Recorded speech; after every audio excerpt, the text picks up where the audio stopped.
So hello guys, welcome back to our new Minecraft hardcore video. ഇന്ന് episode 2 ആണ്. So കഴിഞ്ഞ ദിവസം നമ്മൾ കോപ്പർ ആർമറൊക്കെ സെറ്റ് ചെയ്ത് ഇന്ന് നമ്മൾ അയൺ ആർമറൊക്കെ സെറ്റ് ചെയ്യാമെന്നാണ് പറഞ്ഞത്. ഓക്കെ, അപ്പോൾ നമുക്ക് കേവിലേക്കൊക്കെ പോയിട്ട് അയൺ ആർമർ റെഡിയാക്കുന്ന കാര്യങ്ങൾ നോക്കാം. അപ്പോൾ കേവിലെത്തിയിട്ട് ബാക്കിയാണ്.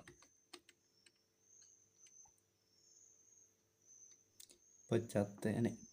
സോ നമ്മളിപ്പം കേവിൻ്റെ അടുത്തെത്തിയിട്ടുണ്ട്. ഇനി ജസ്റ്റ് നമുക്ക് അവിടുത്തെ അയണൊക്കെ ഒന്ന് മൈൻഡ് ചെയ്യണം. അപ്പോൾ ഇന്ന് പറഞ്ഞ പോലെ തന്നെ അയൺ ആർമറൊക്കെ സെറ്റ് ചെയ്യുക.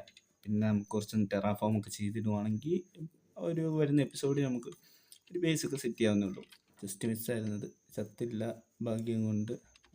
സോ നമ്മൾ ടോർച്ചെടുക്കാൻ മറന്നെന്ന് തോന്നുന്നു. നോക്കട്ടെ, ടോർച്ചെടുക്കാൻ മറന്നു. വുഡുണ്ട്, ഒരു ക്രാഫ്റ്റിംഗ് ടേബിൾ വേണം ഉണ്ടാക്കാൻ. നമുക്ക് കുറച്ച് അയൺ ഒപ്പിക്കാം. അപ്പോൾ ഓക്കെ ഗൈസ്, നമ്മുടെ ഹാർഡ് കോർ സീരീസ് എന്തായാലും എൻഡ് ആയിട്ടുണ്ട്, സന്തോഷമായിട്ട്. കാരണം നമ്മൾ കീബോർഡ് മൗസിലാണ് ഇപ്പം കളിക്കുന്നതെന്ന് അറിയാമല്ലോ. സോ കേവ് മൈനിങ് ആയിരുന്നു. സോംബിയുടെ വായി ചെന്നിട്ട് ഇൻവെൻട്രി ഓപ്പൺ ആക്കി അങ്ങ് നിന്നു. ഞാൻ സോംബീനെ സ്ക്രോൾ ചെയ്ത് സോഡ് എടുത്ത് കൊല്ലാനാണ് നോക്കിയത്.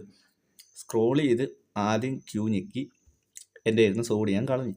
പിന്നെ അത് ഞെക്കാൻ വേണ്ടി മുമ്പോട്ട് നീങ്ങാൻ പോയപ്പം ഡബ്ല്യുവിന് വരെ ഞാൻ ഞെക്കിയത് ഇ ആയിരുന്നു. അപ്പം സോംബി ഒരു 3 സോംബി ഉണ്ടായിരുന്നു. മുമ്പിൽ ചെന്ന് നിന്നിട്ട് അങ്ങ് ഇൻവെൻട്രി ഓപ്പണായി അങ്ങ് നിന്ന് പെട്ടെന്ന് ബാക്ക് അടിച്ച് എസ്കേപ്പ് അടിക്കാൻ നോക്കിയപ്പോഴും ഫുൾ F1 അടിച്ച്. സോ മൊത്തത്തിൽ അങ്ങ് 3G ആയി. സോ അങ്ങനെ നമ്മുടെ ഹാർഡ് കോർ സീരീസിൻ്റെ 2ാമത്തെ എപ്പിസോഡിൽ തന്നെ സീരീസ് അവസാനിച്ചിരിക്കുന്നു. നമ്മൾ ഇന്നലെ തോന്നിയതാണ്, എത്ര ദിവസം പോകുമെന്ന് അറിയത്തില്ലെന്ന് അപ്പോഴേ പറഞ്ഞാണ്. ഓക്കെ, എന്തായാലും ഞാനിടുന്ന വീഡിയോസ് കണ്ട എല്ലാ പ്രേക്ഷകർക്കും നന്ദി അറിയിച്ചുകൊള്ളുന്നു. മറ്റൊരു സീരീസുമായി വരുന്നത് വരെ ബൈ.